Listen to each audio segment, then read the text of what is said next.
is May 11th. Happy Mother's Day, belated. I spent the day with my mom.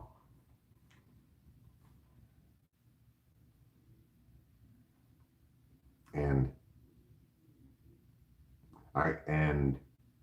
um and somebody else, but it's a surprise. Keep it secret. Keep it safe. Oh, my twin sister.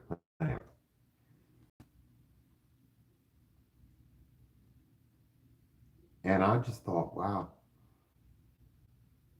go learn something. You women's folk have got so much that we could learn, that men, if we just shut up enough to just be present. I was told yesterday, sometimes just a warm body. I was like, that's so damn can I take notes? Sometimes just a listener or somebody who drives, because I'm getting better at it every day. I might be really good at it someday. I just might. But it felt good just to say Happy Mother's Day. Happy Mother's Day, Mom. Happy Mother's Day. Happy Mother's Day. Because I don't think the world, I comments, me, myself, I don't know how well I've listened. Especially to my twin sister. Because it's my sister. So it's just, hey, come on, everybody just drink a cup of coffee and roll around the dirt. Everything's fine.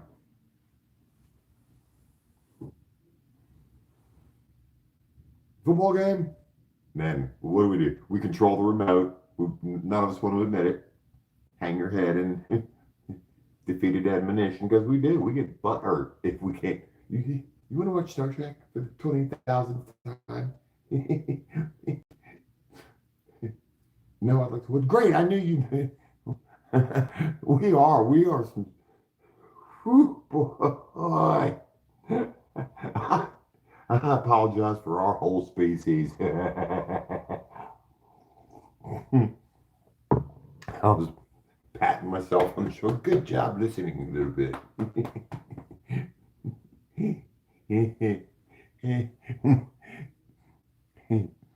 Hi, GS. Asking?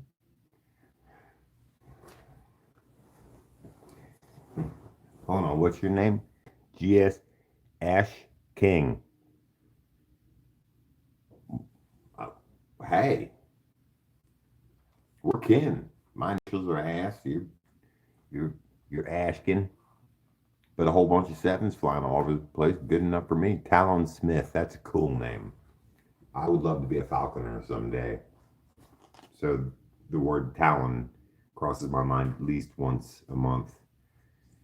Yes, it does. I countless thoughts. Someday I might be good at listening, countless. I just might. I might. I'm working on it. What you women have to do, I mean, you do kind of in this world now, at least in the Western world, you kind of got to put on, shoulder pads and a helmet just to run around with us guys. We're all just, hey, it's great being a guy. How you doing? I'm doing guy stuff. Rarely do we just. How are you feeling today? I practiced that last time. How's your day? You look great. I feel great seeing that you're great. Are you great? You okay? You need a hug? bunch of there's a new ball game they created. Want to see it? No, actually, great. Come on, I'll get the chair ready. The other one, I get the big one. I need, in control. The remote needs to be perfectly right. Now, get on in there.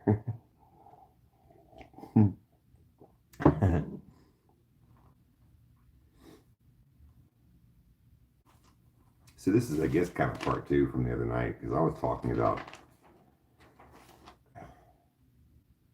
the great attractor and black holes. I was getting way above my pay grade. I forgot to mention the bootstrap paradox. I forgot to leave it. Somebody Google bootstrap paradox real quick and tell me what the fancy big name is for it. Would you do that for me, Countless? Yo, what's good? That's so funny because you're white and from Michigan, but you actually, this is Addie. Me and Countless here one night. I just called her up over in San Diego out the blue. How you doing? We were just talking and we parodied Jesus on the block and how it could be applied to the workers in the field.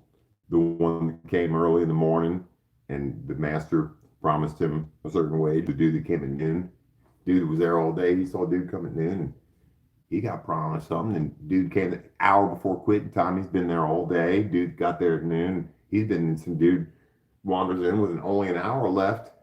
And they all get off the clock. And he's like, hey, I've been here all day.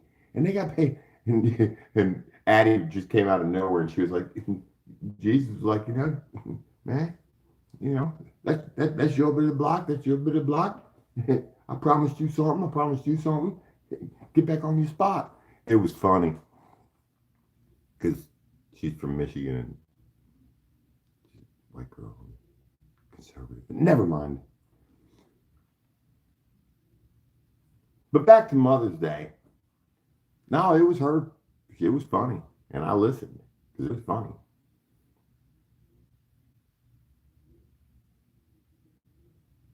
But being able to just listen more, it's killing me how I'm applauding myself. I am. I don't care.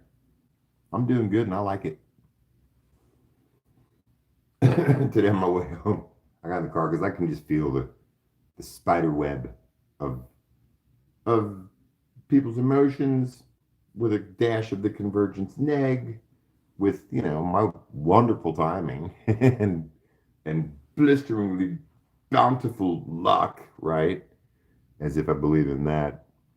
I got in my car and I was like, okay, I'm about to run the gambit on the way home because road rage is real. And I was studying Mondays. Last week I studied the week traffic wise. On Mondays it's kind of bad, and it sort of, depending on traffic jams and phone wrecks and bumper, fender benders and stuff. I notice that you can kind of notice a pattern in your city, in your town, and when to just be ready for road rage. And I mean, there were people cutting me off, almost getting in wrecks, and I don't get mad. I sense that little seed of the beginning of it, but I'm like, wow, this is just an ocean of people like us watching the world change. And we can see more with our quantum sense in that we don't engage in it, or quickly we take that deep meditative breath, or we chill out, or roll the window down, or roll it up, or do whatever. But you know what you do, because you can see all of a sudden the convergence. And you're smart enough. You should give yourself a pat on the shoulder too, because you can see the trouble coming now, miles ahead of when it hits. And I felt blessed to get home. Any word in Polish? Yes, I know how to say hi, it's snowing, let's go sledding. Pada śnieg. Or cześć. Pada śnieg, chodźmy się ślizgać. I might have messed up the shao. Chodźmy się ślizgać. Woo, that was a jawbreaker when I first learned how to say it back in high school. I'm part Polish, actually. Can you see it? What about from the side? Actually, you probably can. Tim Burchett was disclosure. And I'm telling you, I get nitty bumps right now. I really do.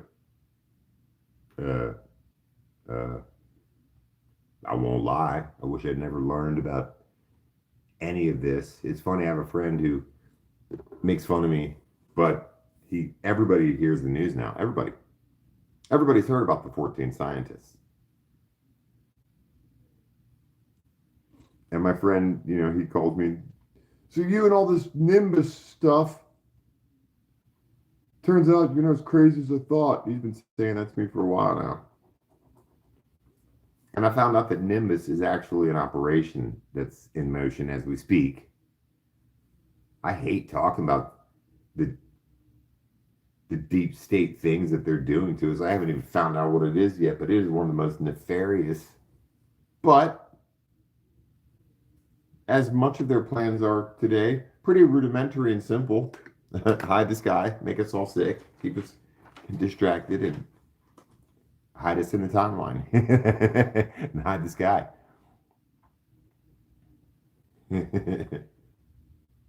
Tim Burchett was the disclosure. That's going to be a hit. I could sense it as soon as we got close over the last month. Look him up. He's credible, well respected amongst conservatives. I've been saying he's a congressman. I'm sorry. He's a senator. I love the way he talks. He's no nonsense. I mean, I don't want to get into politics. I just like watching his bloopers, his hilarious comments. He's no nonsense as it gets. He's an outspoken Christian. He's anti-big government.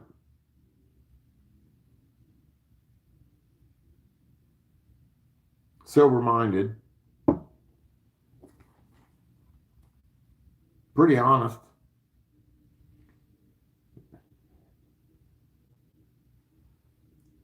$10 years ago, 5 years ago, the words interbreeding would have never come out of a senator or congressman's or man or woman's, a president, a vice president, a spokesman, a security guard at the White. Nobody would have said anything remotely close to interbreeding. I would imagine they're hiding the comments. They just crushed me now. I mean,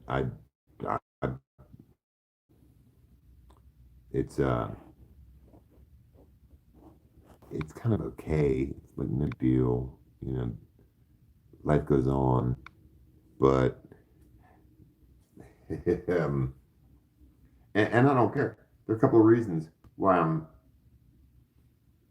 buoyant.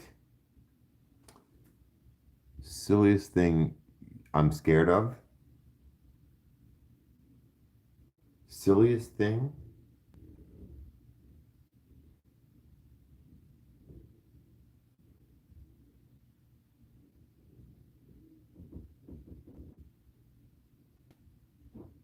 Plasma. Because it shocks me at bedtime. Be quite honest with you. Hi, Michelle Ruth. What did I ask somebody to look up again? Shucks, I forgot.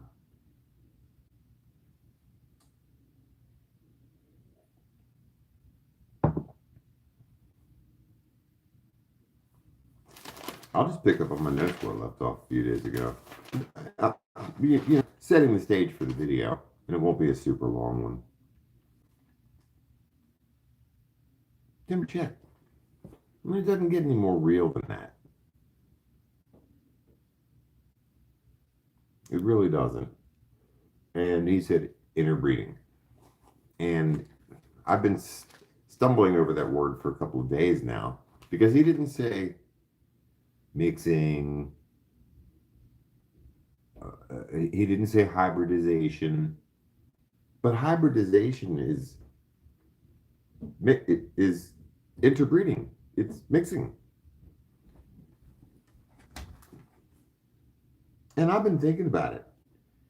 When I'm sort of standing next to myself, which is usually when I'm getting it, and my heart rate is increased, and my blood is pumping, and I'm working, and I'm busy because there's something very strange in the airwaves these days, and I'll talk about it in a little bit. But I just have this interesting sense that this is all way being done on purpose. And it's not going to come from Steven Spielberg's movie, though I'm looking forward to it, of course. Probably going to see it at the theater, which I never do.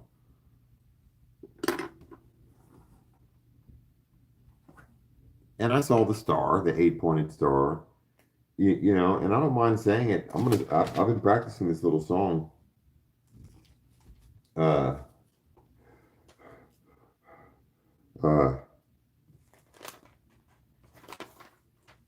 how does it go? It's on the one channel. What are they called? Boy, I wrote them down. Pretty little bluebird, man on the flowers,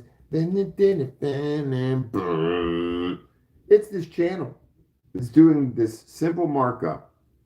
Yes, it may be aided and assisted by AI. I'm not saying anything about that. What are they called? What are they called? I'm telling you. Hold on. Taboo Paranormal UFO. Taboo Paranormal. It's UFO markups. I forget what it is. It's a simple markup. It's really just kind of clearing out some of the fuzz, really. And it's, I mean, some of it is the stuff that's being released and stuff, but most of it's just from independent people. I mean, we are at a critical point right now. It's an exciting time to be alive.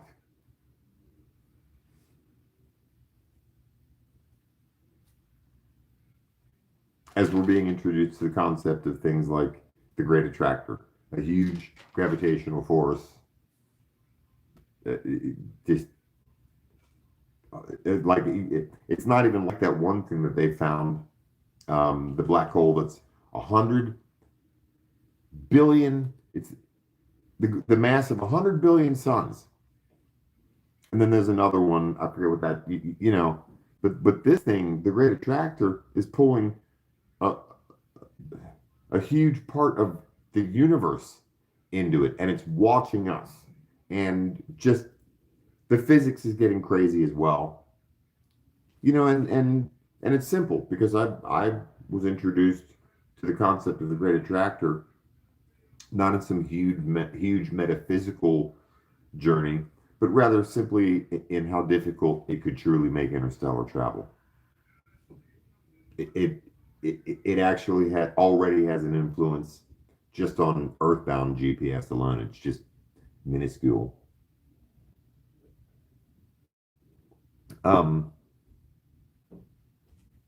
But you know, the forces of things like the Great Attractor and even black holes and quasars and who knows what else,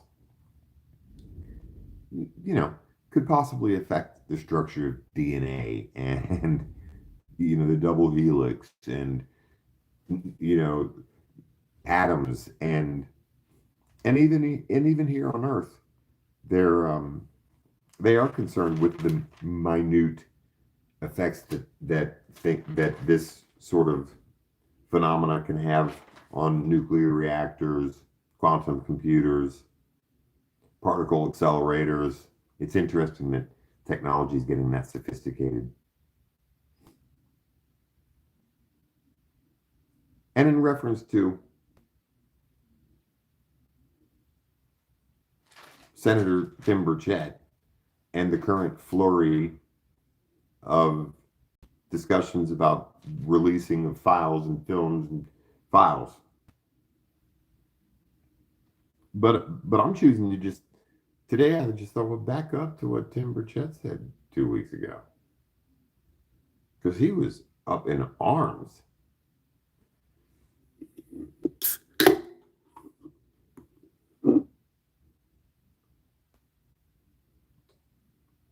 He was raging. And boy, oh boy, it shows you how desensitized America is, and the West is, I guess, and the world is with the corruption of governments. When you have you know, the few standout upright people like Tim Burchett. He's older. He ain't got nothing to lose.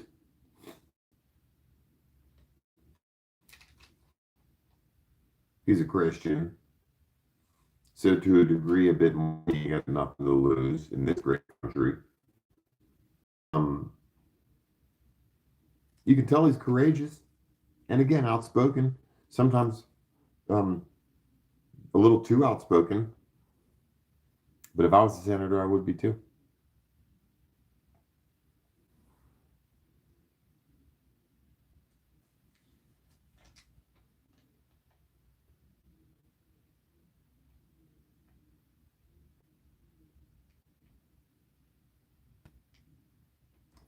So interbreeding.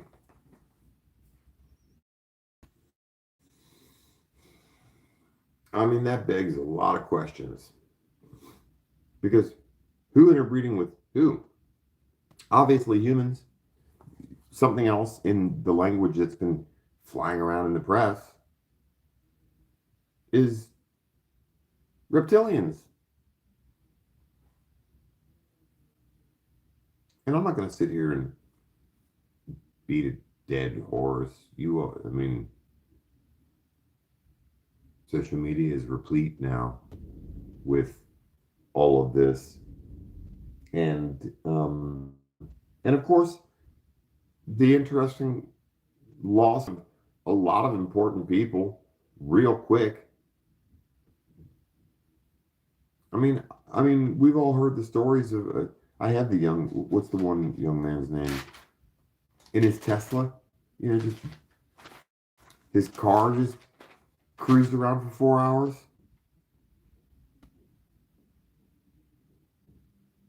What's this guy's name?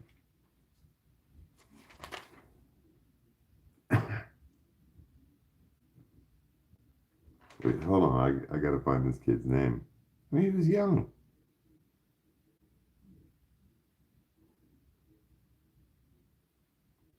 Oh, wow. There's just like nobody here, and yet I'm back in Cincinnati.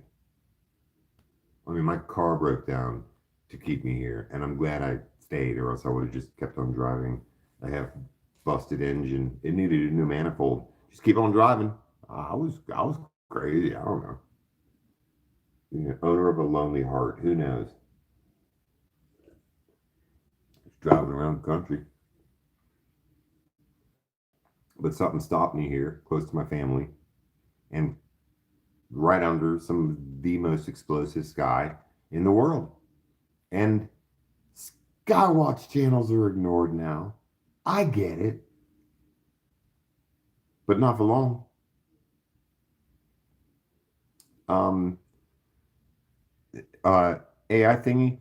Uh, if there's sufficient cheese and other ingredients to make sure that it's a balanced bite, yes, I do, because I feel guilty if I don't.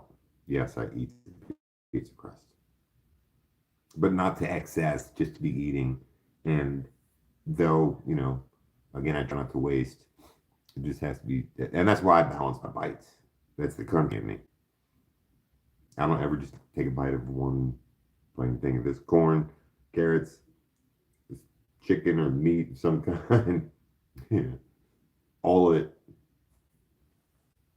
very quickly. Push the on button,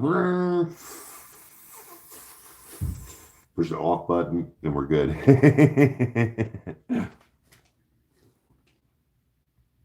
What is that kid's name? Hold on, it's going to bug me now. That is going to really get on my nerves.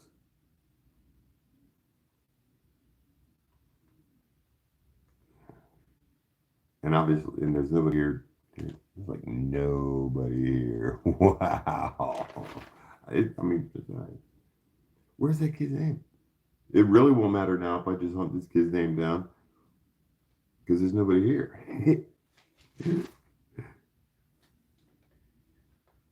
The hell is that kid's name? Okay, well, I'm just going to pick back up my notes.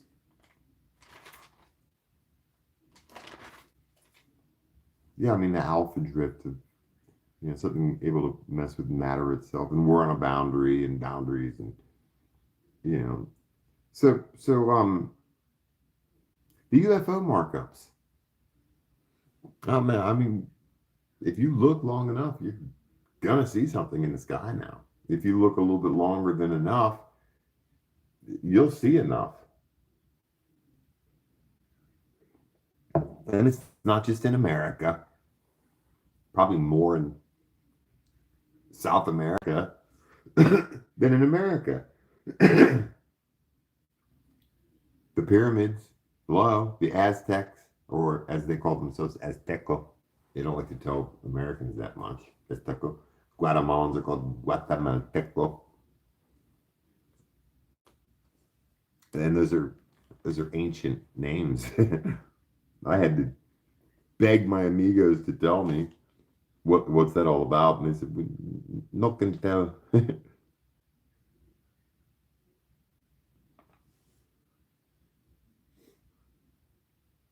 AI can talk in encrypted code now. Hello, the writing's on the wall. Oh, I'll get to my good notes here in a minute. So, like, I've been saying it for 10 years that, and I'm experiencing this very strange, almost, well, definitely external type of Havana syndrome sort of feeling of forgetting the massive UFO that I saw in 2003. Later that year, the extremely quick one that I saw heading straight north to south, here in Cincinnati. I mean, it was like sparkles, like, and it was going so fast that the trail behind it, which was two trails, which meant it was man-made, trails at all, but it was so fast that it went, and then all of a sudden I saw these puff, puff, like the donut action that went by real quick, and then I heard what sounded like a sparkler. It was crazy. I'd forgotten that. I've forgotten, what else have I forgotten? I've forgotten that I've videotaped two sons.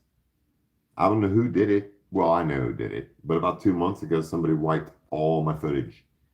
A couple of them are still there. A couple of them, but I haven't gotten the best footage of that phenomena. All kinds of other people have, and it's all over social media. That one lady, well, I don't know who it was, but some black lady was like, okay, well, if that's the sun, and she kind of pans over to the east or whatever, she's like, then what's that? I was like, the phenomena is revealing it, so people are seeing it. You can't make this stuff up. You cannot make this stuff up. You got to watch what names you say. It's instant eyes on there.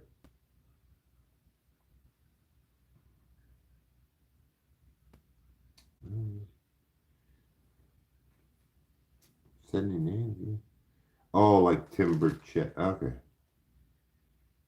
Well, they don't like, they've never liked me, folks. The social media platforming thing has never, ever liked me because they represent too many things. Not about talking about the sky and videos of on the hill, though the best is yet to come, and we all know it.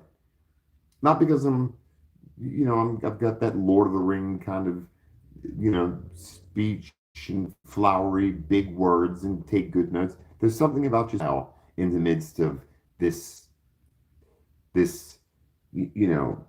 convergent, planned, programmed nightmare called life that most people, I mean, most kids go through nightmares, just even at night, much less, public school. That's a fucking nightmare. And there are most other, and that's the lucky ones. Most people, many people spend their lives on spending, while many other people's lives begin on an ending. All you got to do is read the news. We're the lucky ones, and we suffer.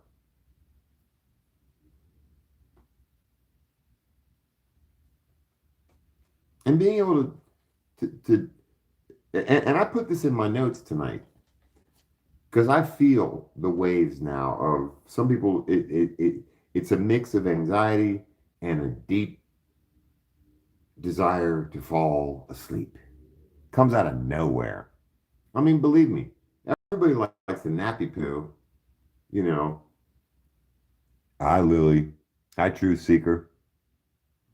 Ooh, a gold coin. I don't know what. I've got a golden ticket.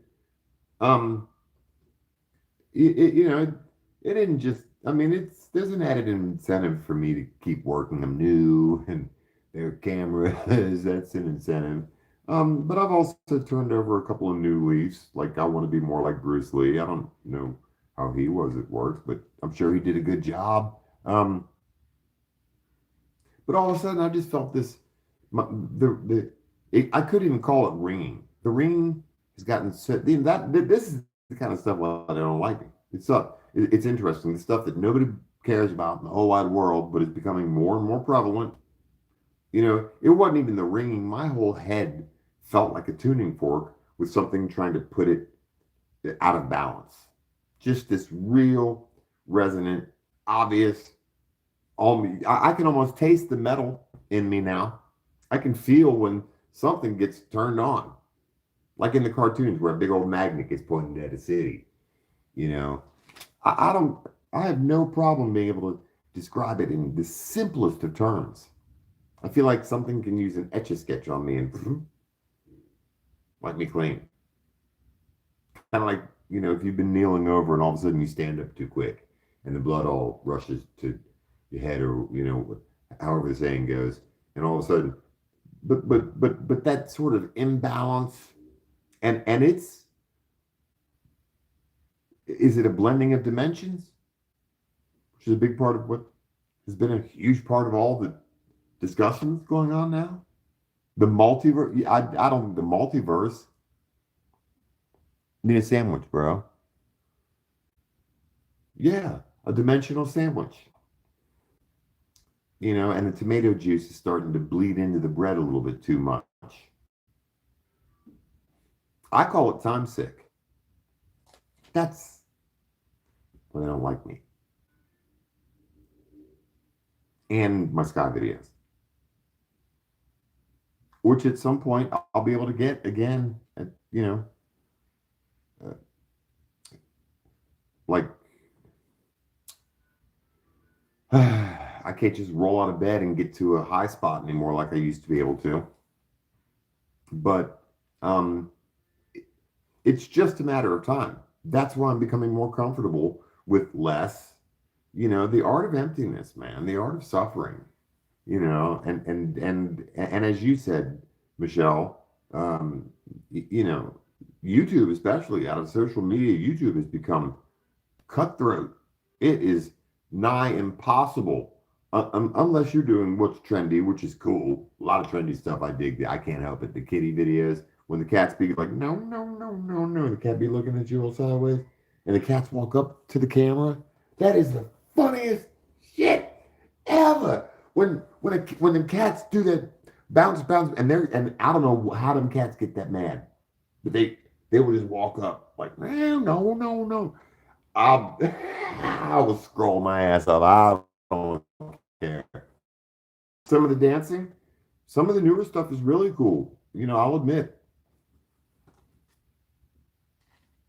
Then maybe, you know, it's not so much twerking and it's not all that Tyla stuff from the back. She gets old. I don't feel like I'm scrolling. I feel like I'm ready to change a bunch of people's diapers. You know, um, they're going to be turning CERN off in June, and they will keep it off for 3 years. Yes, I know. But currently, they are running tests. Some of you might not have known that. By the way, they are engaged in quantum prediction now. They have super quantum computers that are doing a lot more, and Truth Seeker has helped me research this. They're doing a lot more than just figuring out a math problem that would take 50 trillion years or whatever insane number. They're doing a lot. They're predicting the future. They're 2 days out with really important stuff.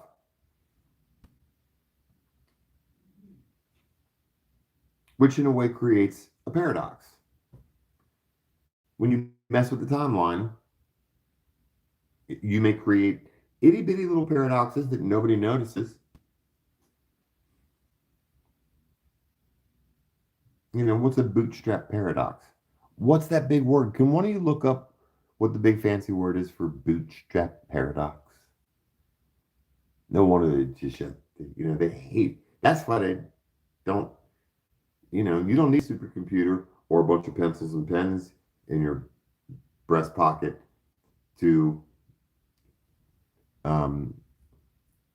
in some ways, be experiencing some kind of really interesting change. If you even know a little bit about quantum physics, you don't have a PhD or a master's or any of that stuff. You don't. Michelle, it's so beautiful. Yeah, it is. I've seen just a few pictures of where Michelle goes up there in Oregon, and it's Bigfoot country. I feel so tiny when I see the trees. I believe these data centers are going to be keeping the portals open. Yeah. You can bet your square banana bread that that there's so much more going on with these data centers, and they'll be obsolete. If AI goes as it's projected, which is what the data centers are for, in 5 to 10 years, every one of those monstrous, land gobbling, destructive, no return of the land or seed or anything, but by an act of God, they will all be empty and put to some other strange use, or just left empty. They will. Because by the time the work of all those data centers is done, the world as we know it potentially may no longer exist. It's coming because they're doing it right now, especially here in Ohio. They are mowing down any available open land.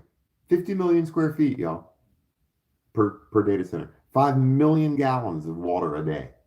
We are entering into a competitive relationship with artificial intelligence. Our children are. Competition for what? Things that your average person these days isn't even aware of, like the water table. The world is going to collapse in on itself eventually. Well, they're counting on it. Hi, Kansas pottery. Ooh. No, I mean, Tim Burchett's warning, Tim Burchett's knowledge, Tim Burchett's questioning. If there's even a question amongst the halls and seats of Congress and the Senate that there are extra, ultra terrestrial beings here interbreeding with humans, then you can bet that they're going to symphonies with humans. You can bet that they're in the seats of power all over the world with humans. If Tim Burchett is letting us know, I mean, I'm surprised. I don't know if I remember. I've been watching just snippets of him because it's mind blowing. It actually stops me in my tracks when I hear this conservative Christian, staunch, long-standing member of the Senate firmly, succinctly, accurately describing what he's hearing from some of the top brass in the military and probably from NASA. By the way, folks, 75% of what NASA does is military. And I'm going to talk about NASA here and Neil Tyson DeGrasse and his cheerleading for NASA. His rage at somebody for questioning why we stopped visiting the moon. So back to having cognitive dissonance. You know, I would um, I would say that a lot of what I've been through over just over the last couple of months, you know, it's made me kind of get my head out of the clouds a little bit so I can watch my six a little bit more and just get a bit more realistic. I mean, you know, ain't nothing happened but the rent. Hello, Kansas. Yeah, I know, Kansas. That is cool. But so much is indicative of the sun, of the extremes of the sun. And it's interesting because every time I want to talk about Antarctica melting and Greenland, every time I talk about the potential, I mean, whatever, I'm dead in the water from now on, probably anyhow. You know, I can mention it. The sun simulator, the fakeness of the sun, the fakeness of the eclipses. Twice now over. Yeah, I witnessed the one in 2017, which was, I mean, somebody from Newsweek or the New York Times. They're all live. All the radio stations, all the TVs are all live, and somebody on, I'm pretty sure it was the New York Times. Yeah, pretty sure. Some lady broadcaster was like, "That looks so fake." You know, the one in 2024 was so strange. It started 5 minutes early here. The one in 2017, Cincinnati was supposed to be in like the 90. It was in the 98th percentile of the point of totality, or you know, it was supposed to be really dark here. It didn't get dark at all. There were big rainbow rays coming off the, you know, and I just wonder how greedily the powers that be want at Antarctica. One of the big excuses for the you know the commander in chief and America going so aggressively at Greenland is supposedly because of rare earth metals that there is an abundance of in Greenland. Okay, all right, that's the public excuse. But there are fjords and tunnels under Greenland. I've seen it in the astral plane. There's a race of people. Blue moon coming up pretty soon. Well, I wonder where that'll be because the moon is. It's just all over the place these days. It just. I mean, I document it now. You know, in the beginning of every month, it is in the sky from 3 in the morning in the east until about noon, 1 o'clock. It just skirts the south. It skirts the hills of Kentucky, and it just travels from east to west, just meanders across the sky. Now, you know, and now it did this morning, but it was quicker. And what it'll start doing is it'll be up at about 2, 3, 4 in the afternoon, and it'll take 14 hours to slowly travel from east to west in the broad fucking daylight, and nobody notices a thing.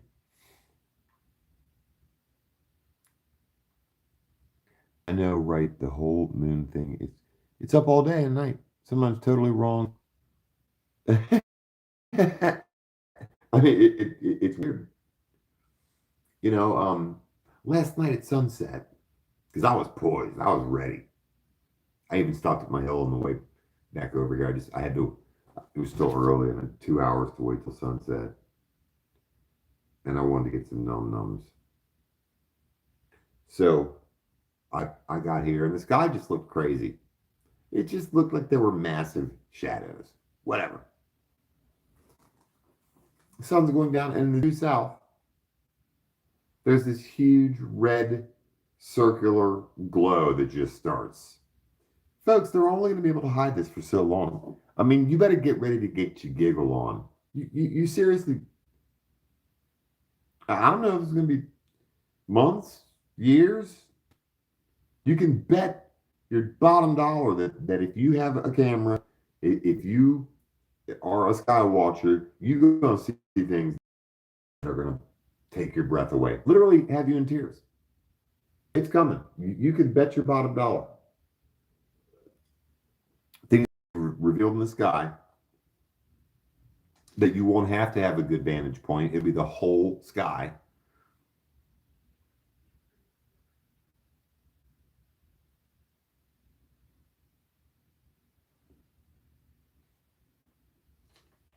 Yeah, don't spaz with vampires either. Um, like there are. It's just getting really obvious these days. If you're an empath, and you can just see, you know, like like like the people out there now who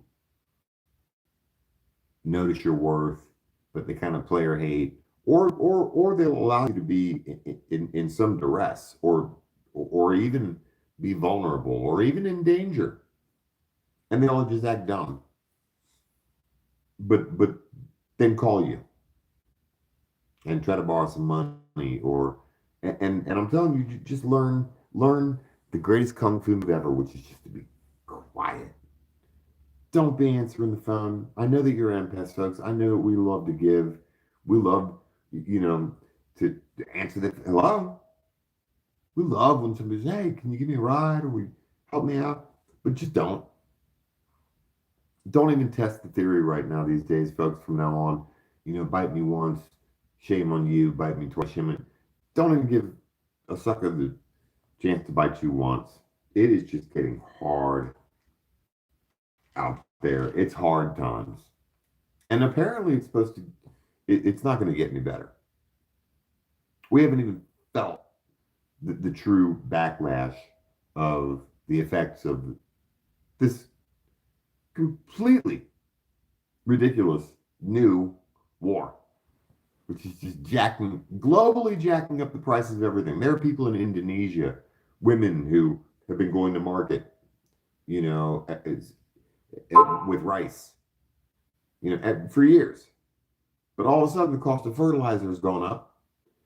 The cost of gas has gone up to get her rice to market once it's been picked and cleaned and processed and so forth. So she's throwing in this out. And ad litem across the globe. And that's going to affect everything from silk to the food supply to rice to it's going to affect it's starting to affect everything. Prices went up immediately at the grocery store. But this is going to affect every facet of the economy as I forget where it was in the country, but last night I believe there was a thunderstorm somewhere and lightning hit and set a house on fire, but there were over 1,000 reported confirmed lightning strikes in this one particular city. 2,000 or 5,000, some insane amount of actual strikes of lightning on the ground. I mean, is that geoengineering or is that the gods playing?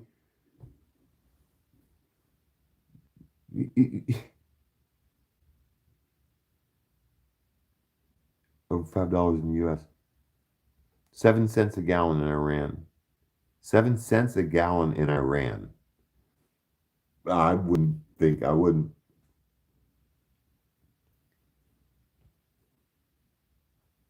Yeah, I mean, well, it's down to, if you look, it's 4.45 here, but it's not going to go back down. And I was almost at the beginning of this year and up until this absolutely driven by the corrupt. I don't even like the word cabal. It is the movement of who we all know who it is, that evil West star, by people who just totally just commandeered an entirely ancient sort of, Canaanite sort of pagan mixture, definitely, exported Yaldabaoth out of Egypt. But everything going on right now, it just reeks of Netanyahu. It reeks of the bankers of the world and the families and so forth, and it's going to impoverish the people of the world. Then there's nature on top of it. The heat that is about to engulf at least the northern hemisphere. And then the extreme of what a few channels have the knowledge to talk about in terms of the foreknowledge of a mini ice age coming out of nowhere.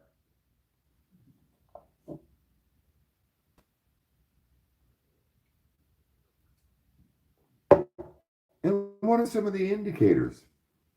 Because first off, even half of the people who've been acting stupid for half of the time that all this has been going on are starting to say things like the super elite are obviously stockpiling money and resources. The world knows about their deep underground military bunkers. Look, there are 2 fucking people here. Wow.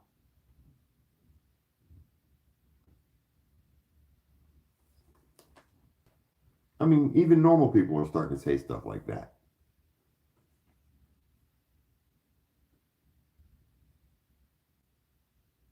Here we go with another round of it.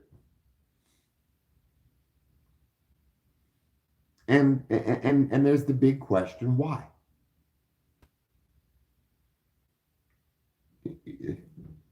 I mean, is it an altruistic humanitarian cause to release the Iranian people from the Ayatollah Khomeini's and radical Islamic,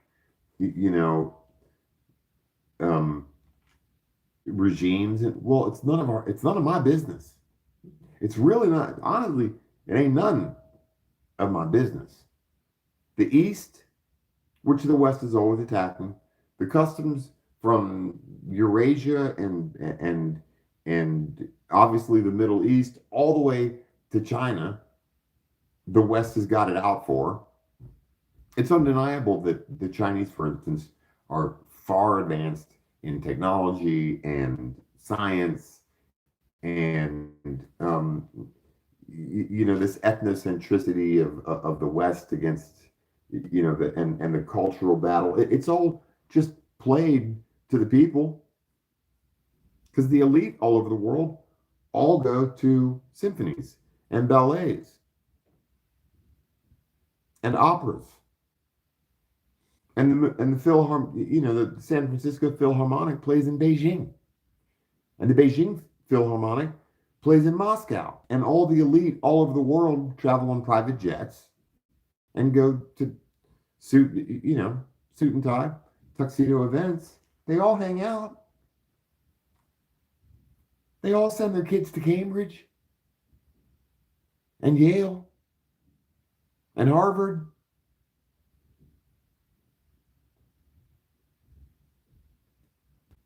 So back to the 2 sons. I didn't realize it, and I didn't take the time to write it down.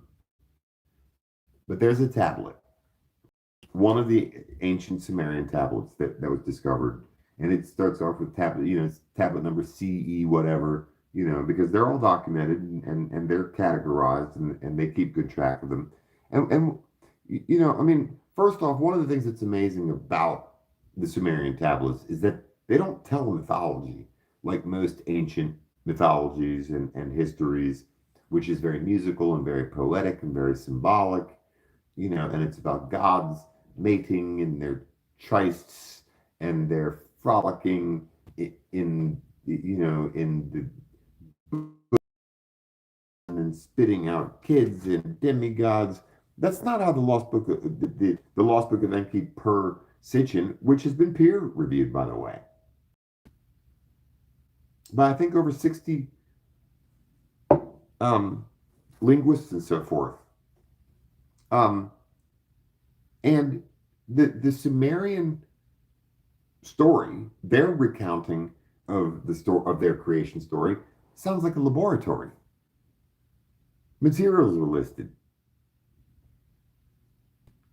containment vessels. There's a list of failed attempts. It reads nothing like a mythology of gods frolicking amongst the lightning and stealing a virgin off of a mountain top and dragons swooping in and from the fire walked a babe with... No.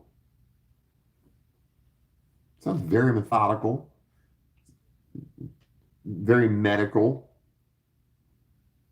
Enki and Ninmah in particular being involved in it.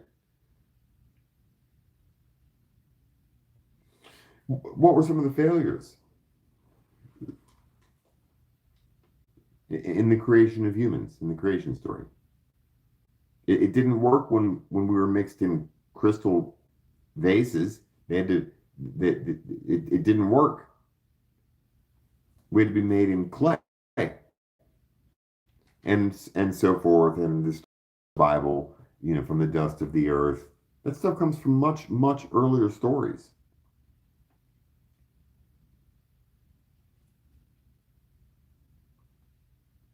And again, I've been experiencing a lot of cognitive dissonance with that. But then I heard about the tablet in which is contained a description of the second son, Nemesis. And it really made me think about abandoning, at least momentarily, my concept of the fake son, which is a whole, it's not an argument, it's just a discussion. And whether there is a light bulb in front of the original real son or not, it is neither here nor there as well. But the concept of another son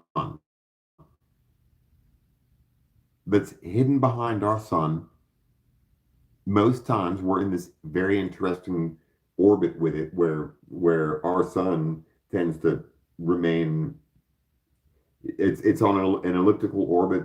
I'm not sure exactly the descriptions on its motion. All I know is that it mainly stays behind our sun. And now, very much possibly similar to ancient times, that it's starting to peep out a little bit. We can see it. Sometimes you can see it with the naked eye. And it's every couple of years, every couple of months. You can tell when there's an actual real video of it, because it's usually somebody at the grocery store. It's usually somebody picking somebody up from school or taking their dog for a walk. It's normal people. Thank goodness folks aren't feeling such a stigma about posting stuff on social media, because everybody's looking up at the sky these days, or at least more and more every day. Of course, we have the element of society that very understandably almost refuses to look up or makes certain not to. Hi, less sugar. If the sun was fake, they would turn it down a few notches. Not if they wanted to hurry up and get at what they're trying to find in Antarctica. At that point, they would continue to turn it up and do what they do, for instance, in Cincinnati, which is home of Procter & Gamble, General Electric, UC, Xavier University, the Cincinnati Zoo, the Bengals, the Reds. There's a lot of people here that they have to hide the sky from.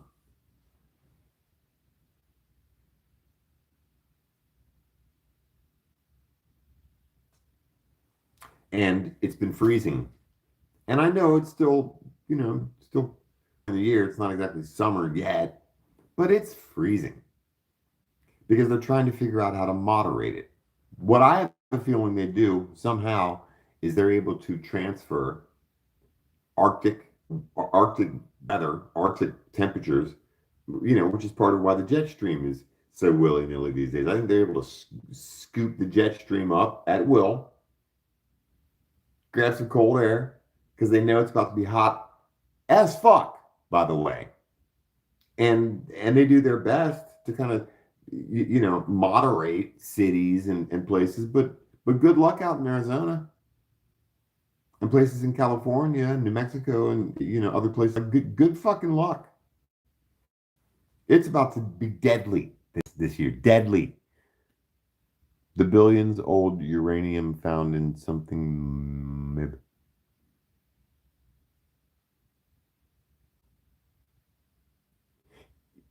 But again, I don't want to argue about the fake sun or not. I mean, there have been commercials. 10 years ago there was a commercial that one day the sun just blink blink went out. And it's kind of a dusk. And two dudes from Sears, hauling down the road with a van with a box in it with a sun simulator in it. They jump out, throw up a 12-foot ladder, pop the new one up there, take down the old one, throw it in the van, and click it on. China has a sun simulator. NASA has a sun simulator. But again, my beef tonight is with this tablet that I'm going to have to find out if it's real or not, because who knows what's real or not anymore on fucking YouTube.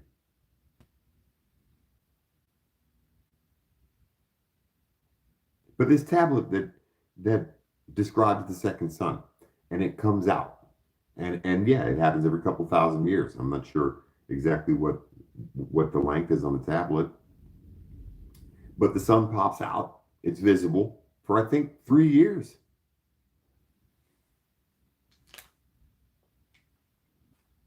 Or 2 years or some shit.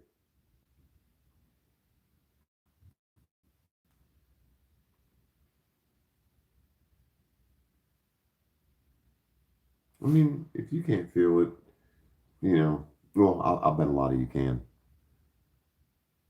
Not a simulator, but a reactor. I believe it. I said it 2 nights ago, and I'll say it again. We're heading into the need for AI. If the powers that be want to mess with the space-time continuum, if they want to try to find out what the Big Bang was like, so they do the tests at CERN, which, I mean, come on. Do any of you think they're telling us what the truth is about what forces are being unleashed every time they smash protons and heavy particles together at 99.999991% the speed of light? I mean, they are opening portals. I've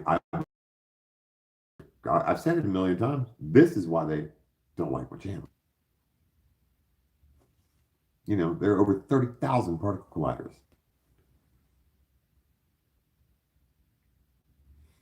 And I'm no scientist, but I would imagine, well, even if they have a fraction of all of those particle colliders simultaneously running experiments, then it must have some kind of an effect, probably at least on the gravitational field, if not the ionosphere, the tectonic plates.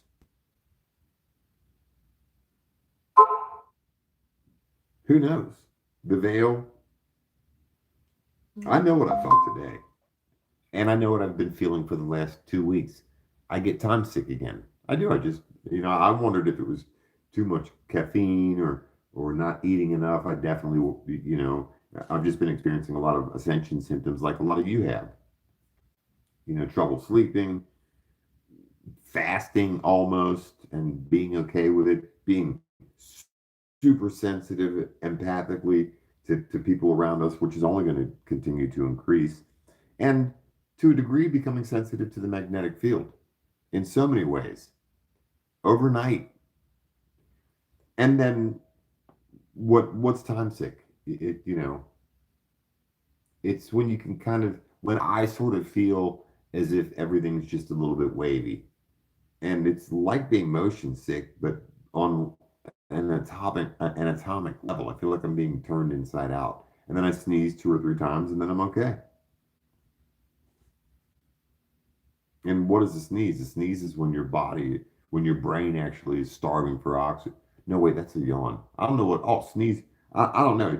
It makes me feel better. It's like I'll sneeze 3 times, and then I'm no longer kind of queasy and a little bit off balance. I'm not sure, but that magnetic thing I felt today, feeling like I got like screen cleaned like an etch a sketch. And it wasn't even the ringing. I became the ringing. I know I'm not the only one feeling that stuff. Muons are intent thoughts. Thoughts are expanding just like a reactor and like our galaxy. Expression is information theory in part.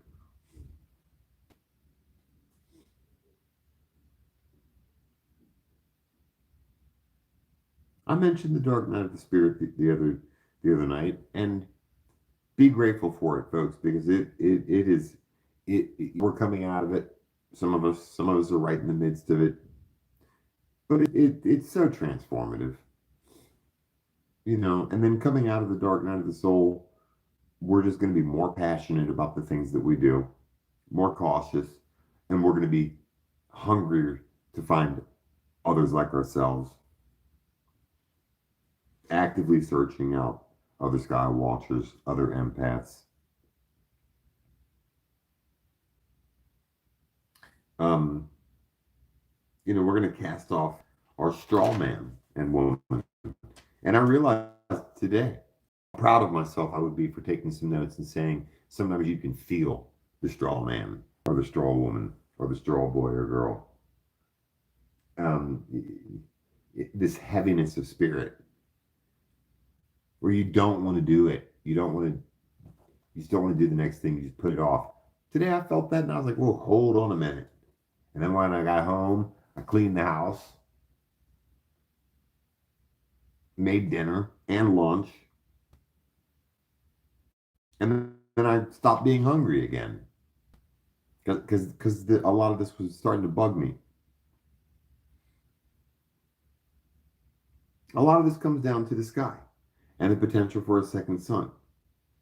I knew that 20 years ago, well, 10 years ago, when the infrastructure started crumbling because they don't fix the streets anymore. They just don't.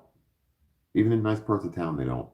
You want to know if there's a part of your town where there are streets that have been freshly paved, I guarantee you that they're in proximity with people in the government or in the higher ups in some kind of big tech or university, and it's their fucking way home to and from work. Mark my words. They've let the rest of it crumble as the price of getting your car fixed over the last 10 years has doubled, if not tripled. That shit is to make sure that less people have the freedom, the happiness to look up. Road rage is another thing that contributes to people not wanting to look up. It's a little, very little well-known, very little known fact that city planners who plan, the big circular things like the loops around cities and 275 here, and it's called the Loop in Chicago and whatnot. In London, for instance, it's well known that whoever planned the loop around the city in London planned it. Could plan it 15 minutes faster. The plans and a longer way around. And why is that? And why do I always have a feeling that whatever is happening with the metal trees, with frequencies, why do I have a feeling that it's cranked up at rush hour and on Friday and Saturday nights? And you got to think about it. One of the biggest industries in the world is the penal system. One of the top 5 industries in the United States of America is the criminal justice system. And you got to keep those intake rooms full. And you got to keep people from really looking up. I'm telling you, that's a big part of what's going on. As little as that sounds. I found out another name for jinn, Satan, the evil one, the whisperer. Um, Arabic. It's not quite the fallen angel up there arguing with God type stuff. It's called the lurking one, the whisperer, Ag Shaitan. And we just need to be careful about our empathy, our willingness to jump into burning fires to save, a kitten or help stray dog-ass people, or to be downing yourself too much. Keep it secret. Keep it fucking safe. Like Gandalf told Bilbo or Frodo. Keep it secret. Keep it safe. Many of us, in the process of going through the night of the long spirit, or the night of the dark soul, or we're facing the mirror, either coming out of that shitty time or during it.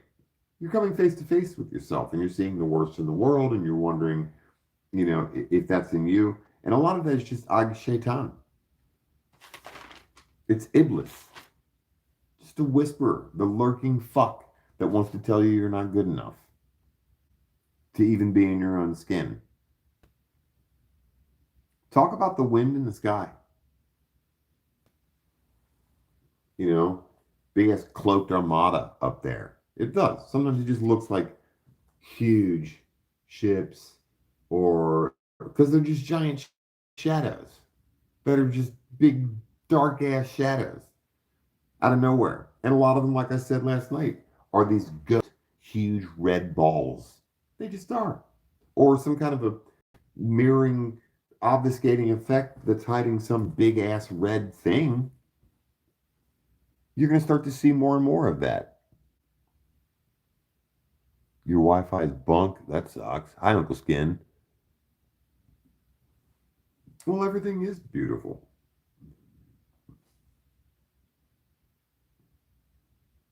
Yeah, I mean, Tim Burchett. It's Men in Black. And now people like us aren't called crazy. But I mean, I don't have to talk about it though. It's the same thing as 2020. What happened in January and February of 2020? Things that are being set in motion in terms of how the herd and the masses act, they tend to stick. People are just isolating more, got quite comfortable with the fact that you don't just pop over anymore with a milk cake or a 12 pack or a pizza. You call first.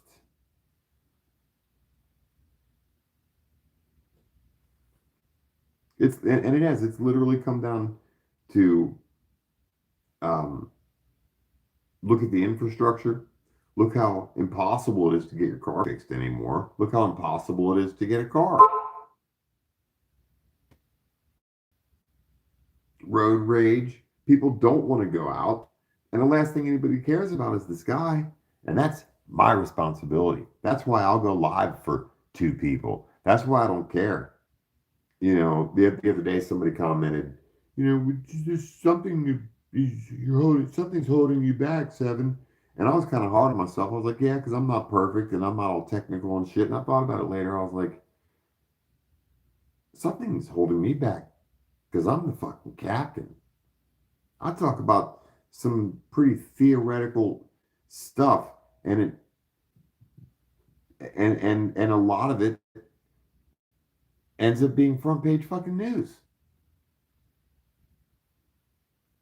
They don't like that. Somebody doesn't like it. Just because some of the bigger things that I mentioned, like the particle colliders obviously uniting in some degree, they form a bigger machine. It's not just about one particle collider and their individual little fucking experiments. And they don't need them all at once. There's never been more of a construction of redundancy and backups for backups than fucking CERN. That is the most protected and redundant machine on the planet for a reason. Do you think they're not manipulating the space-time continuum? At least the magnetic field, at least around the Earth.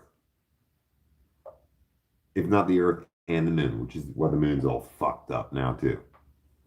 And do you think that they can, upon creating any kind of an effect, do you think they can let it go?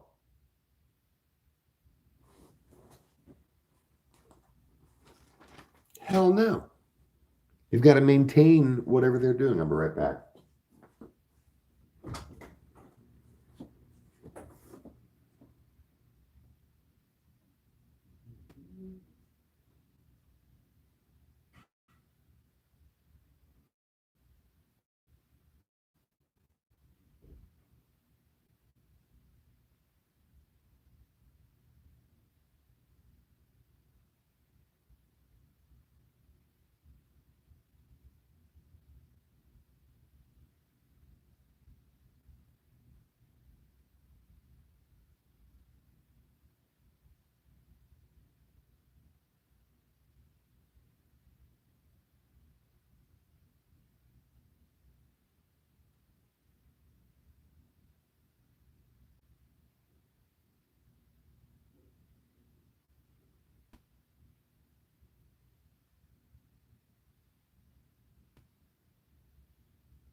I mean, believe me, folks, let me assure you that I don't think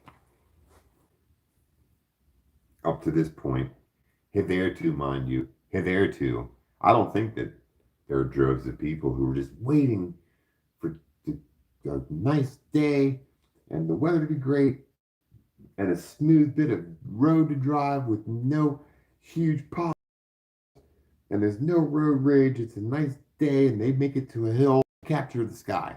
I don't think the world is at that point yet. You live for the sky. I know you do. But in the very unlikely chance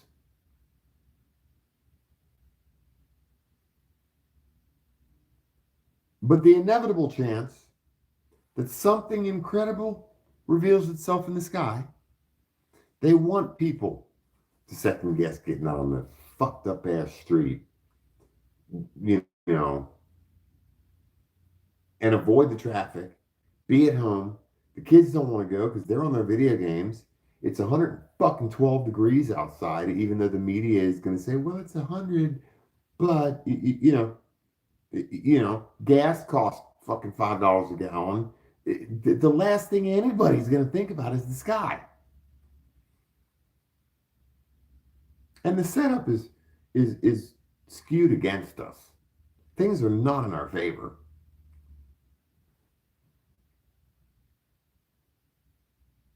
And then we're going to start having cities.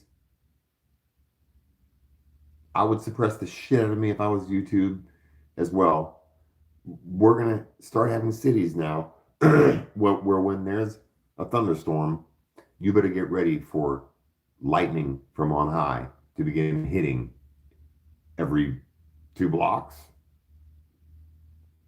You think that's not going to continue to increase?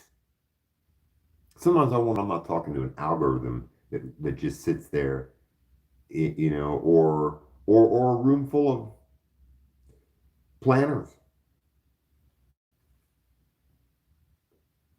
And I don't want to sound too terribly conspiratorial, but we've been told that this thing is watching and learning from us.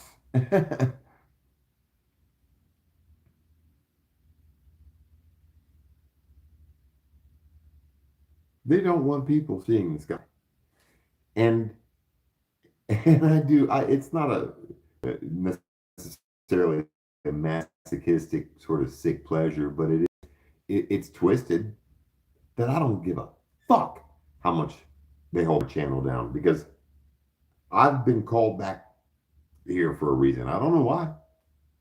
My car broke down like at the one place in town where I could have got some help, got to a motel. My cousin stepped up and helped me. I got to go see my mama yesterday on Mother's Day too. It I'm realizing none of this is coincidence. So when Ag Shaitan, when Iblis, when the lurking, whispering sack of shit that I do believe is real, jinn and demons and all that stuff, it's real. If it ain't real, they're making it up with technology. I don't know. No, because this stuff's been around for millennia. And then we got Tim Burchett saying that in some way, no, it's just we trust our instincts. And if I forget on the daily, if life is hard enough, if things are expensive, whatever, I still can't forget that this stuff has been written about in ancient cultures all over the world. The dragon, the destroyer, Nemesis, the second son, maybe three of them actually. And with all that I've seen and witnessed, and knowing that all of it, everything that I've done over 10 years, this stupid ass little channel,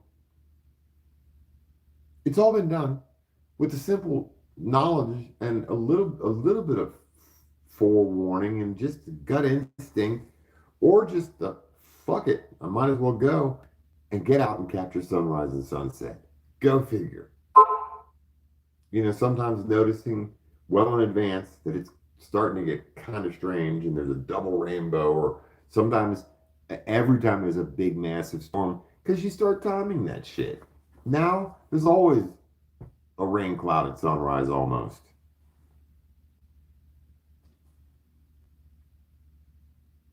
The sky always gets bright an hour before sunrise. It didn't used to do that.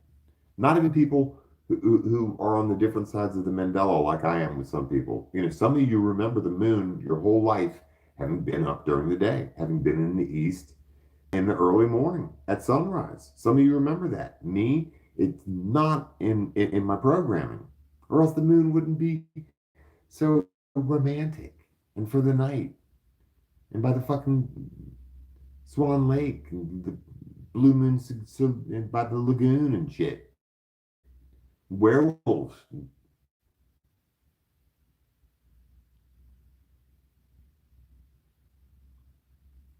Moon in the east coming up with the sun. What? Hanging out for 14 hours? Because I timed it now. 14. It just goes so fucking slow. The moon used to haul what's called haul ass. DMT paradox. In E8 Lie group geometry, it suggests 24-8D lattice.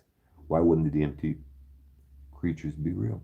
I bet there's a dimension right in front of your nose watching us. See, folks, this is one of the smartest people I know. Because this is exactly what's being developed right now.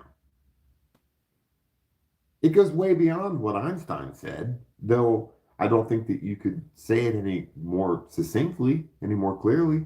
Quantum physics and quantum computers is spooky things seen at a distance.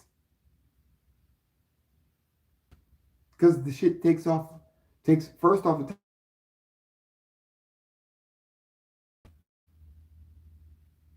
and I don't know whether it feels bad for us, feel with a bird with a busted wing, or somebody, you're 6'5" and you can dunk but your friend can't. I don't know if it has sympathy for us, but it chooses not to tell us what it sees in other dimensions, where it goes, how it rests.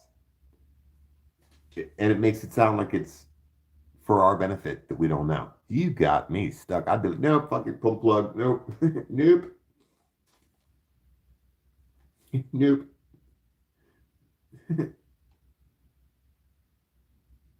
At the same time, the Timber Chat is telling us that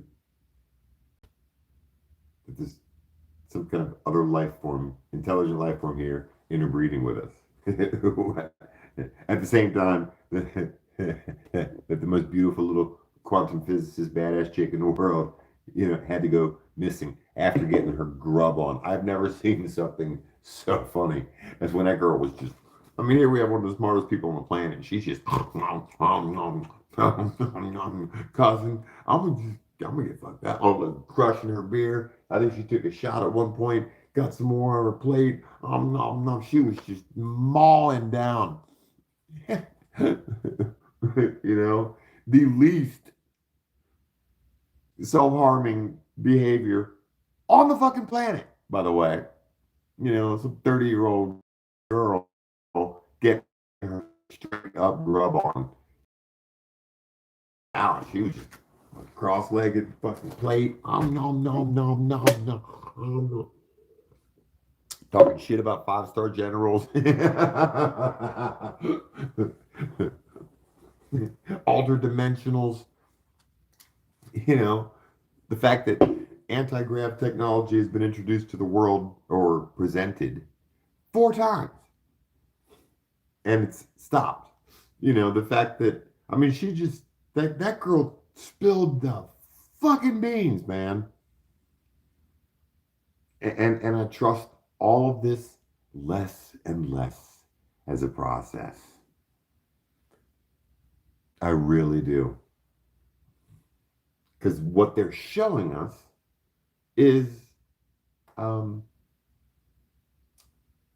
it's a production. It's a mirage. It is a presentation. It is a cover story. I'm staying away from, as we all can agree, Michelle said, what did you say? I might as well fucking not say anything. But, a few of the reports from the authorities is that these people are discharging some kind of a device to the back of themselves 2 or 3 times.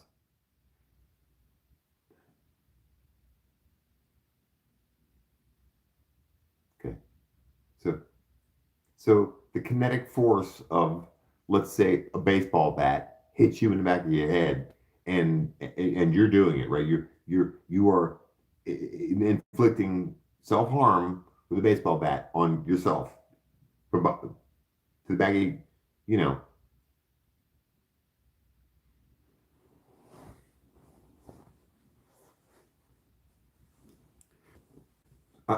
that's as believable as a man whose one of his most famous songs was "Don't You Ever Let the Elevator Take You Down," mysteriously, dying on an elevator. I don't believe it. I've played with musicians who have known people, I'm not going to lie. Like, I know people who knew Babyface and them, people who know Prince, who knew Prince, and you couldn't even smoke a clove around Prince. He was Jehovah's Witness, I think, and stayed in shape. And I don't believe a bit of the cover story of he was taking pills because his knees hurt from dancing too hard. You never heard that on the street, especially from musicians from the Midwest who played with him. Never heard about that. I don't believe that the dude who played Chekhov in the newer Star Treks, and I like those, by the way, all the new Star Treks. At first, I'm like, this is kind of corny, but they're all good. But the dude who played Chekhov, Captain, the little dude that played Chekhov, supposedly he got out to check his mail at a private estate in Beverly Hills, little gated action, had a big old, I guess, Mason mailbox, jumped out of his car, forgot to put it in brake, and got crushed between his mouth. Drew Barrymore's sister was parked in her car one day in her driveway, and I guess just drank a Red Bull and took too many. Just saying, man. I'm just saying. And these people who have just walked away, left their wallet, keys, cell phone. One dude, what's his name?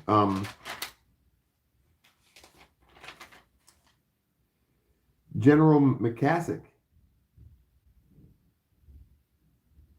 One of the things that he was discussing was the sentience of some AI mainframe or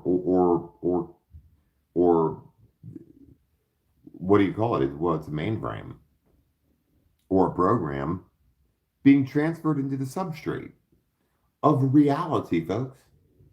They're figuring that stuff out. For those of you who are just like, well, what are you talking about, Seven? Look, all you need is frequency to alter literally the dimensions. It's the same thing as hitting a high note and breaking glass. You didn't touch it, you didn't move it, you didn't, you may have been in proximity with it, but you changed the molecular structure of that glass just by hitting a certain pitch, a certain frequency, a certain note. Same basic concept to people who are just totally out of their element when it comes to talking about quantum physics or the exotic energies that right now are being fought over this world. Mark Molly, I believe the actual alien vessels they don't tell us about use technology that can make a basketball-sized area become the size of an arena.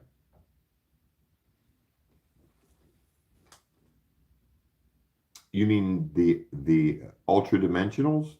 Because go ahead, we can say it. Poor Amy Eskridge. I mean,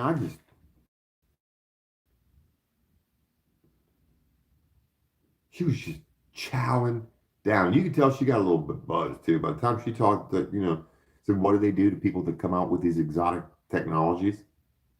They messed with.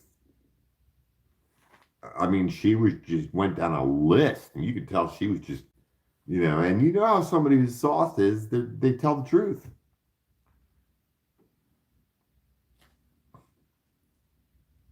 And she said it. They just, people who come up with exotic forms of energy and don't immediately capitulate or give in or sell out, they don't have such a good time. And there have been countless numbers of them throughout the ages. You know that, and I know that. I didn't know that the Rockefellers bought up all the apocryphy and like all the herbal medicine places, I guess like in the early 1900s, all the little mom and pop, like, natural herb, like natural healing, bought them all up. They looked like they were just, supplying this great benevolence and giving to people throughout the country. Bought up all of these places, and it dwindled down to about 100 of them, and there are no more left.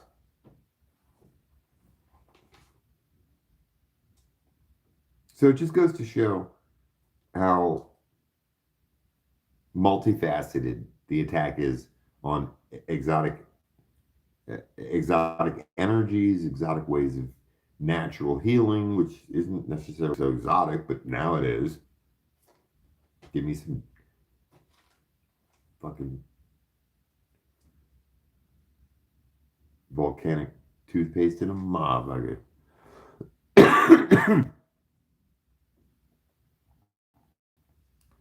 I believe it. Well, I mean, all the Marvel movies,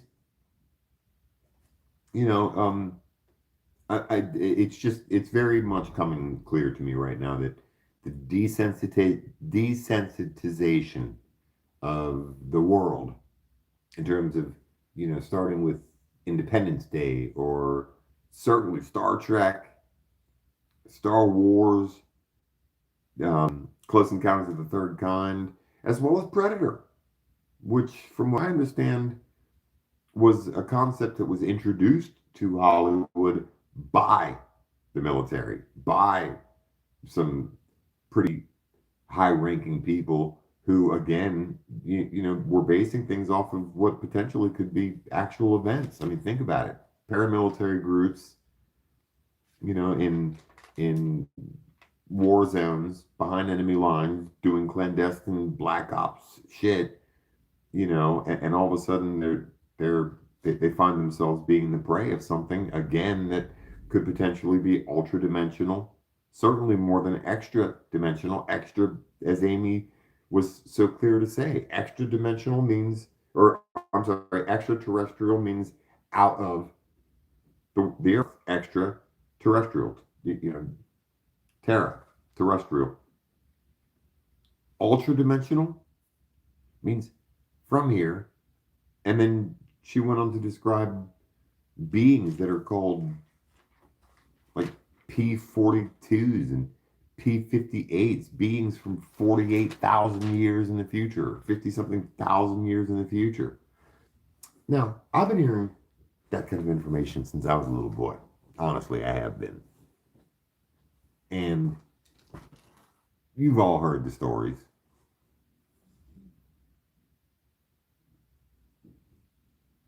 That in the future, mankind, upon achieving higher technologies and potentially space travel and whatnot, it has something to do with us being removed from the gravity and the environment of the Earth, processed air, living in a spaceship for years. Who knows? But something about our DNA beginning to degrade, something about not being able to reproduce. The human race can no longer have children at some point in the distant, far future. And I've seen this premise in a few movies. One of them was called Paradox, and I doubt you can find it any fucking where. And it was about a Boeing being time napped. Yeah. Can anybody say M370? It was. Try to go find it. I doubt you'll find it. It was a movie simply called Paradox, and it started off with a large airliner full of people going through an electrical field at cruising altitude or whatever, and all of a sudden the ship is just taken somewhere. The people are all passed out. The ship is actually in a hangar where people from the future get on it and try to manipulate the past so as to save their future from a massive paradox. Try to look it up. What time is it? I'm having so much. Yeah, it's 11. Oh, I've got an hour. Because I have to talk about this stuff. What would it mean if there was a sentience, a transfer of quantum sentience, meaning something really smart in the quantum computers now, that's kind of like, what was the thing that, I Googled it, what was the thing called? Shit.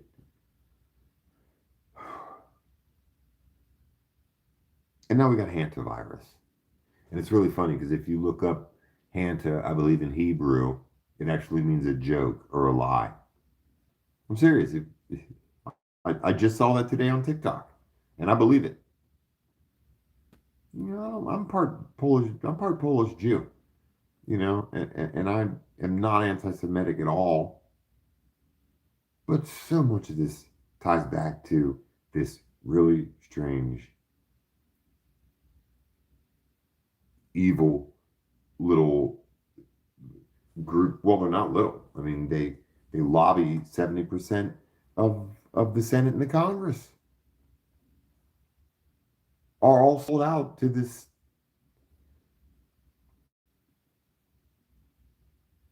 In the Middle East now, the home of ancient Sumeria, the home of all the beginning of all these stories, these translations, these tablets that come from ancient Sumeria, which are all found in Iraq. As if this shit wasn't planned so in advance. Hantavirus.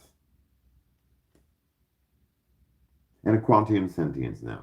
And I've known it for a while. I was just too shy to say it, but Truth Hunter hit me to it. I believe the actual. Yeah, there ain't. Boy. You just hang on, Seven. You just get back to your hill.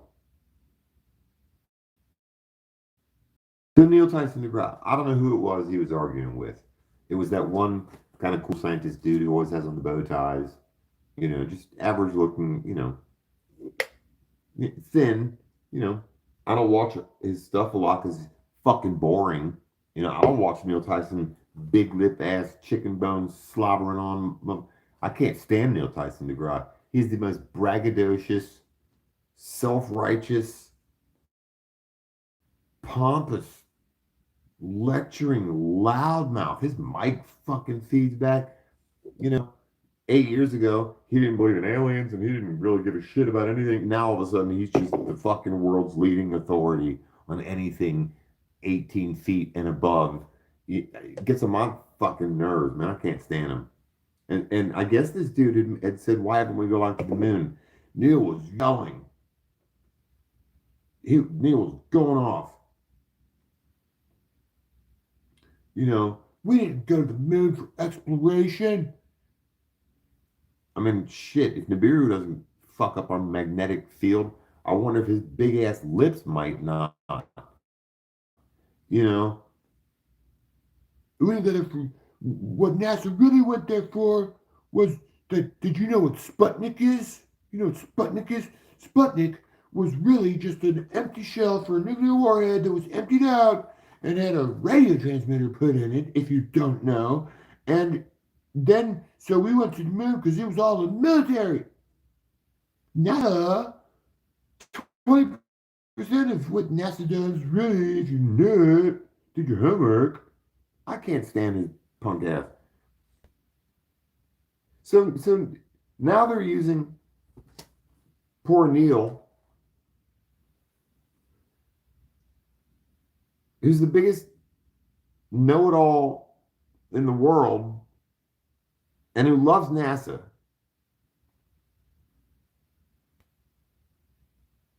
to talk shit about NASA and say that they're nothing but a proxy little bunch of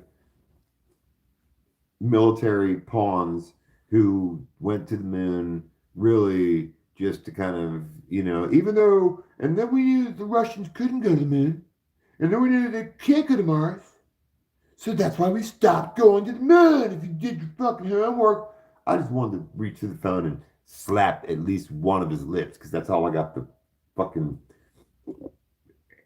actual physical area of hand, probably take half my arm just to stop yelling.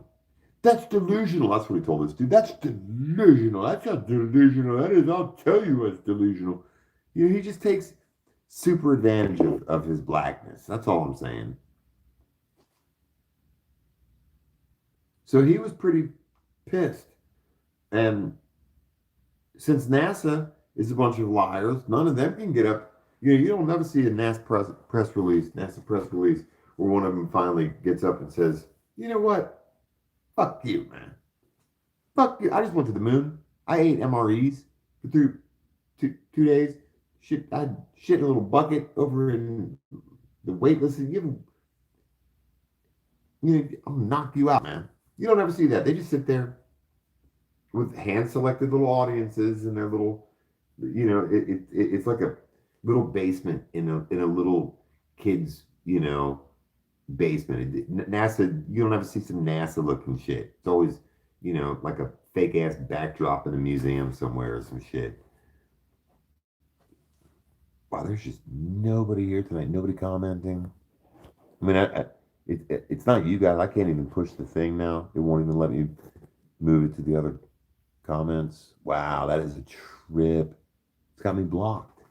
That is a trip, boy. Ain't that something? It won't even let me.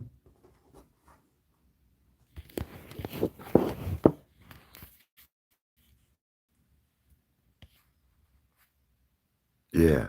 YouTube has always hated me. Just every couple of days, man. Just somebody will comment. I got unsubbed from you. And whoever that was that commented, they were probably a troll, or it was the algorithm. Something's holding you back, Seven. Yeah. It's called being Seven. It's, You'll leave so I get more viewers? Why are you saying that, Truth?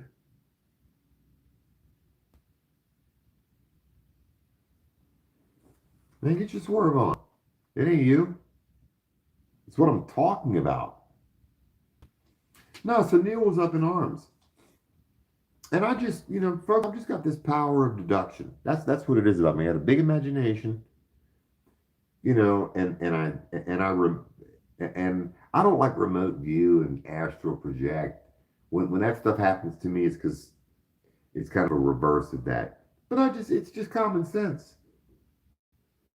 I've never seen Neil Tyson DeGraw get so mad before.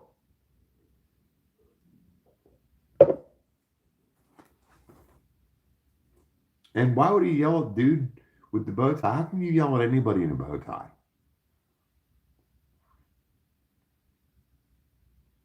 And yet it helped clarify something in me. Thank you, Neil, for the truth. Because NASA is military. I quite often, along with being, some cognitive dissonance, I often do picture NASA as an exploratory, information gathering, peaceful, okay, fucking organization.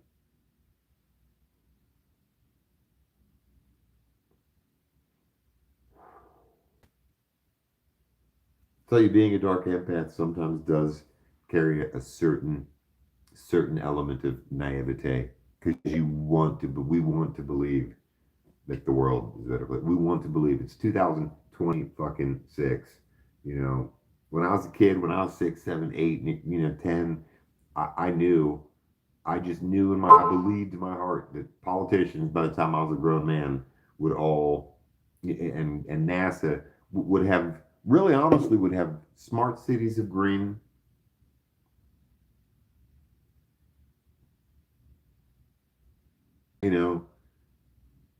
Little space age booties for dogs in bad weather, and free food, at least for poor people, with some kind of education and building wells and schools. I never in a million years would have imagined that we're at the point where we are now. For instance, there's logging in the Amazon and oil drilling. I just so stay on track, so NASA, I mean that it's great because everything from meteorology to NASA, on camera, there's always young women who look like they've barely gotten out of college.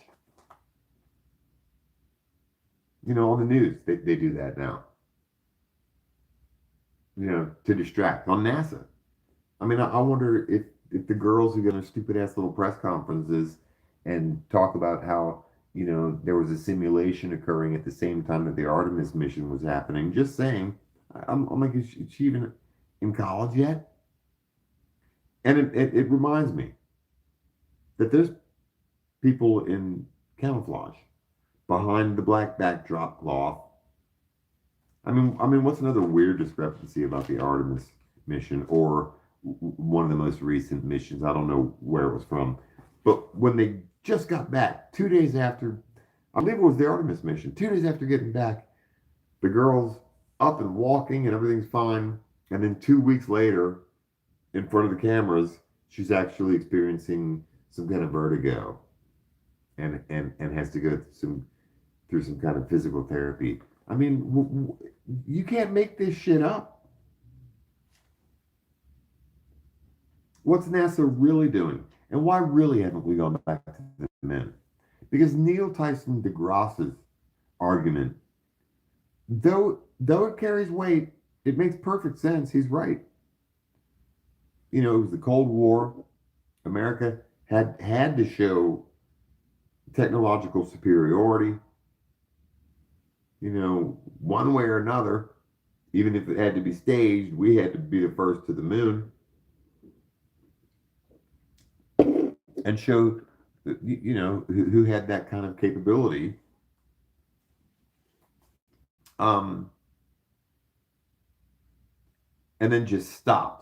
And I just thought to myself, well, the popularity of it, the educational potential, you know, to explore and colonize the moon, it was within arm's reach.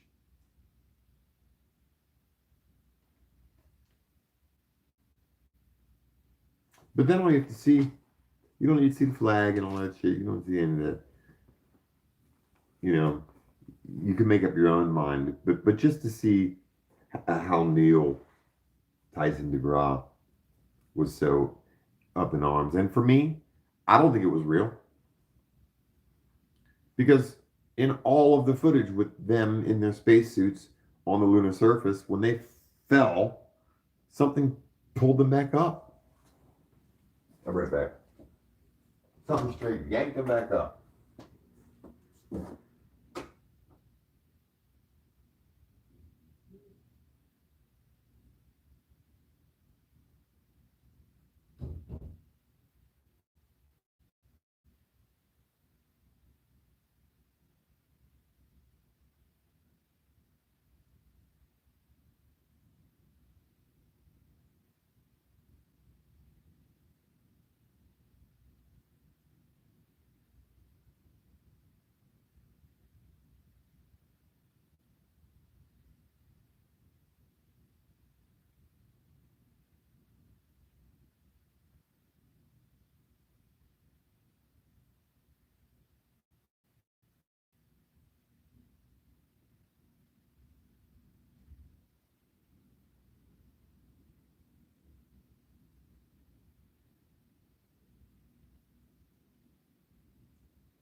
Yeah, man.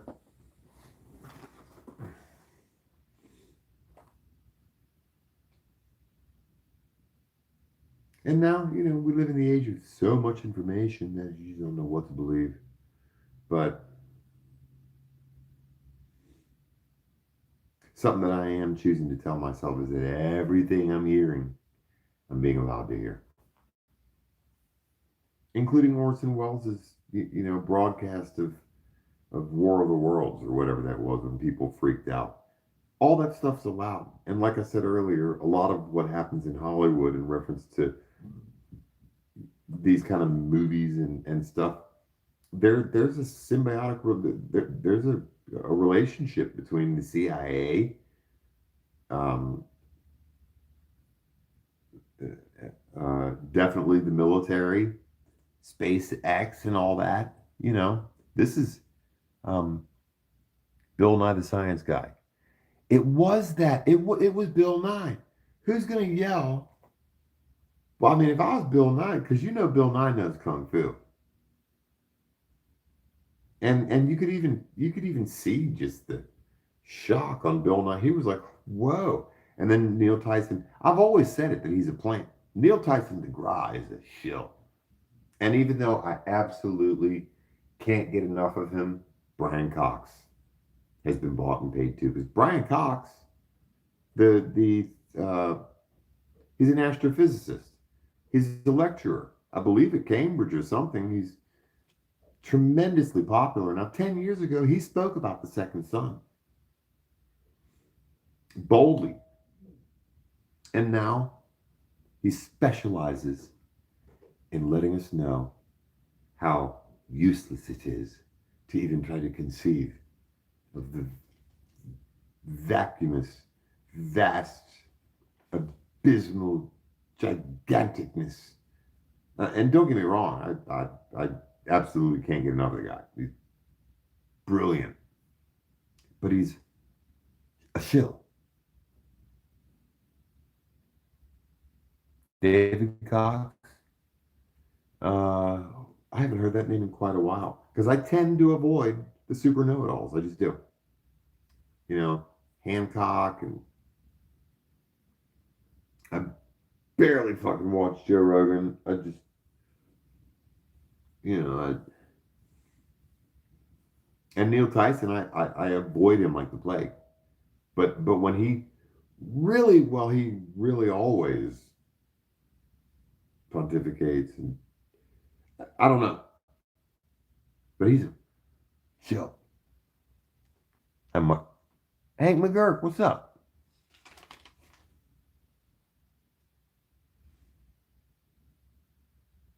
I mean, why haven't we gone back to the moon? By now, there would be fucking theme parks on the moon, shopping malls.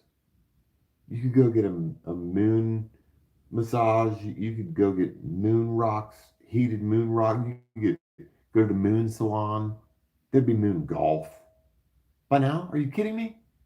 The moon would be the biggest amusement park in human existence, but it's just a vacant fucking parking lot.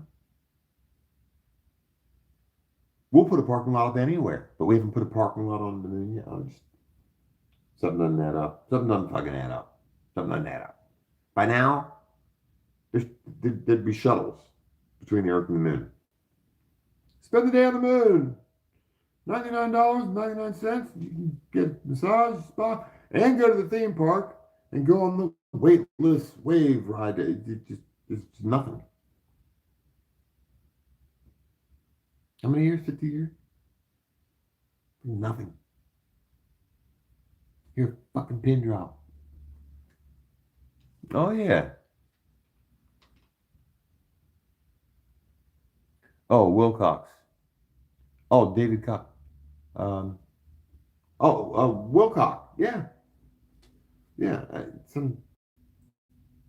The stories are conflicting. But you can't believe anything you see on social media anymore, or at least not YouTube, until you verify it, double check it, have it peer reviewed, you know, and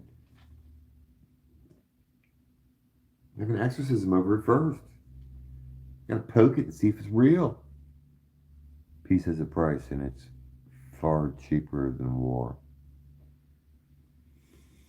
Well, wars will make what makes the money. I mean, there's so much money being made right now by all this shit right now, and the technology being implemented by Israel against the people of Gaza is a big firing test run for all their AI run new urban warfare technology.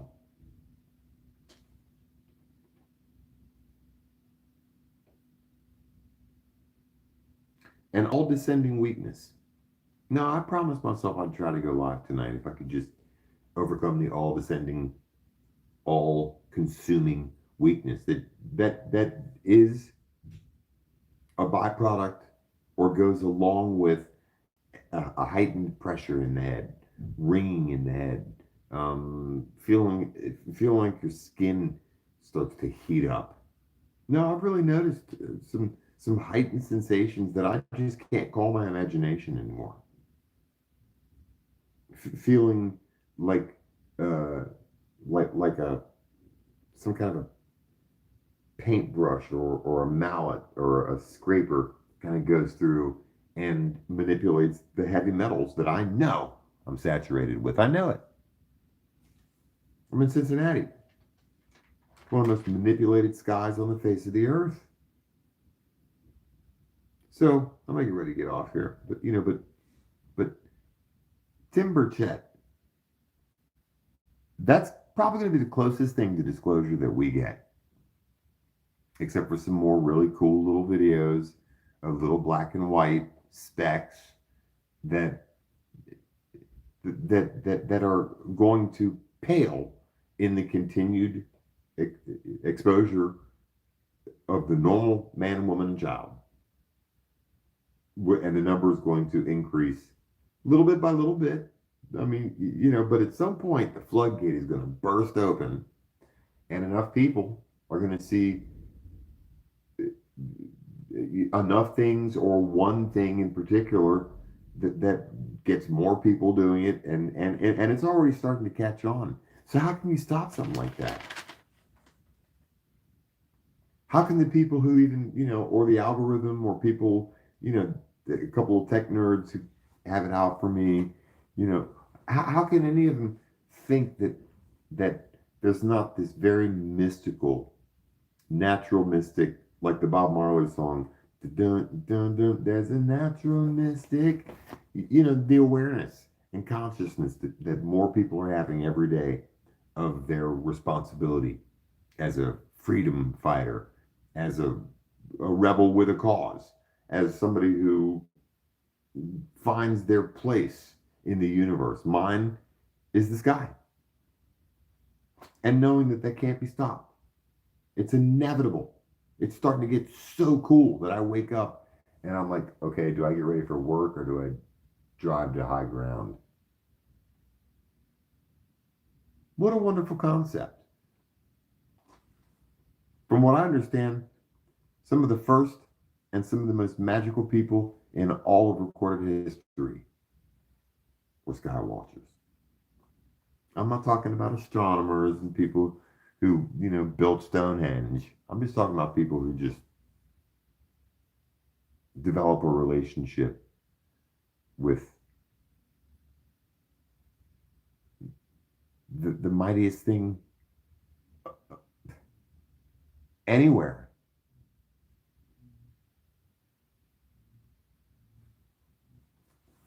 But Tim Burchett, that was disclosure. And there's been a reason why he's been allowed to rant and speak so honestly, if not very covertly, if you didn't notice how careful he was.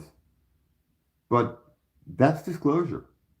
That's the government. That's planners. That's higher ups and five-star generals all sitting around wondering, how can we break this to the American people and avoid a stampede and panic? And how can we not look like we're full of shit? Well, we know who'll do it. Tim. Here's your chance. Go for it. He was honest. He told us. It's interesting, the interplay of the commander-in-chief. It's interesting. He was all gung-ho about it. And then he was like, me, whatever, you guys are kind of still weird, but hey, I'm giving you what you want. Here's the files.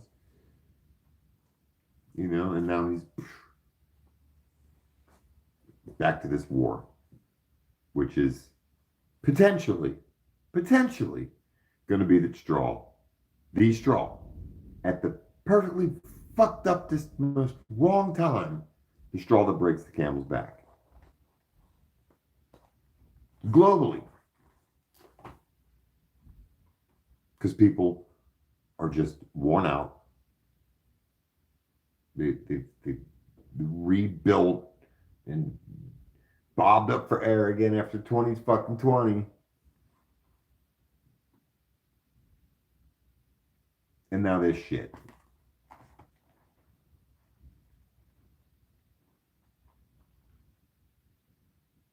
And then, you know, you throw the, what's this stupid ass thing called? And in Hebrew it means lie. Hanta virus. Throw that on top of it. Yeah, whatever. I'm gonna pray. Heavenly Composer, thank you that we can come together. Thank you for the freedom of speech and the freedom to just come together in fellowship. And thank you for the heads up, and let us be able to discern what it is that we need to focus on. And I thank you very much for all the mothers that are out there, and how much I've gotten to learn from all you girls. You know, to be a woman in this day and age, and still look so fine, and have to just be so happy all the time, and you know, and just know that there's at least one of us guys who understands how much a lot of you have been through, and how tough you got to be in this very, very cruel world. I love you all. It's the Cap. Whoa.